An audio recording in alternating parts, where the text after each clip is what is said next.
Mr. Davis, first of all, please say a word to the German crowd.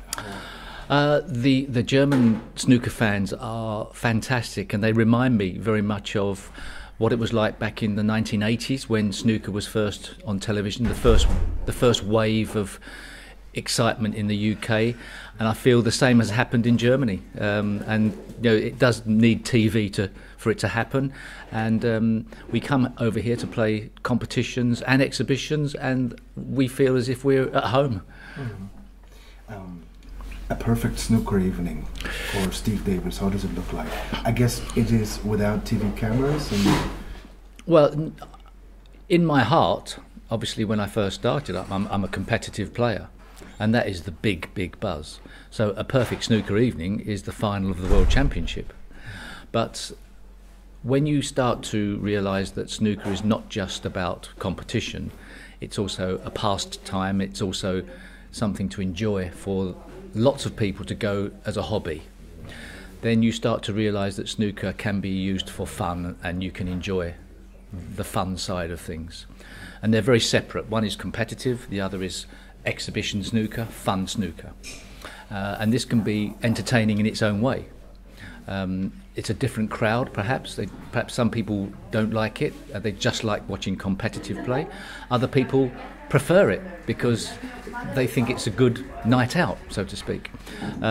So I quite enjoy doing the exhibition events as well, because I think that's a way of connecting with the people, giving a chance to talk to them afterwards, sign some autographs, and you're not so intense, you're not so go away, leave me alone, I'm getting ready for my match. So I like both types, but if I had gun to my head, then competitive play is what I is why I started to try to improve. A young snooker player, what would you tell him? What do you need to be a professional snooker player? You hopefully have the ability, you have the talent. You can't really make the talent. In the same way as the darts players, all you're doing is throwing a dart.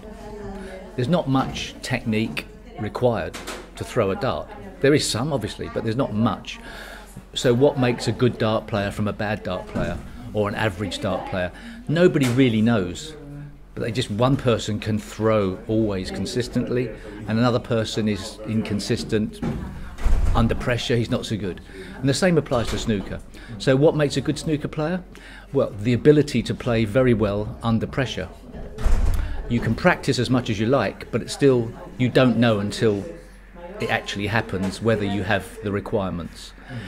So the only way for a young player to find this out is to enter competitions, throw himself into the competitions, and he will find out, or she will find out, the quickest way. Obviously, you have to practice, you have to do the technique, but the only way to find out is to play competitively, and then see if you can keep on improving. Don't expect miracles to start with, but if you keep improving, then you're getting somewhere. If you don't, it's when you stop improving that's the problem. 6 times world champion. Which one was the important? They're all important, of course, but yeah, they're all important. I think if I look back now, obviously the first one is the one that you don't know you can do. It's like climbing the mountain for the first time. You don't know if you can climb the mountain.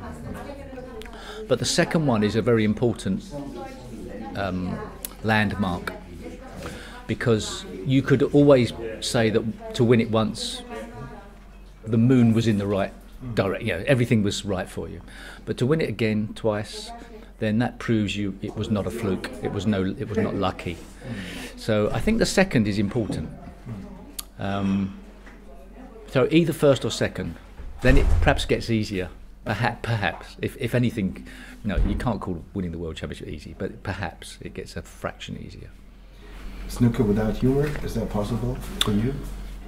Oh Does yeah. it sometimes need to have? No. Snooker without humour is tournament play. That's perfect. Obviously, the commentators can do what they want, but snooker is first and foremost about the competitive game. but then that's only for us. But for the guy that goes down the club, he wants enjoyment for the night. He wants to go with his friend and play snooker, have a beer, relax and enjoy having some fun.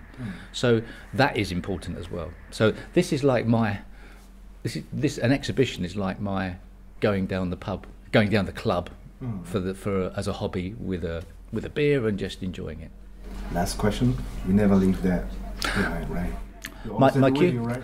I mean, it's only the other room is only some steps away, but still.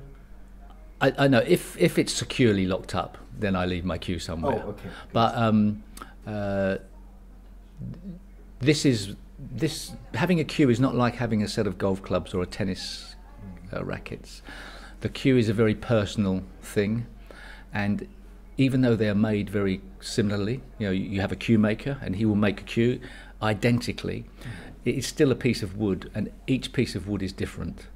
So if I lose my cue, I can play with another one, but perhaps I lose 5% until I get used to it. I have to tune in to the cue, and I don't want to have to tune into the cue, so I don't leave my cue in the car, because if the car is stolen, I don't care about the car, but the cue is the most important. But it's not the end of the world, but there was a time when I was winning tournaments, world championships, that it would have been the end of the world.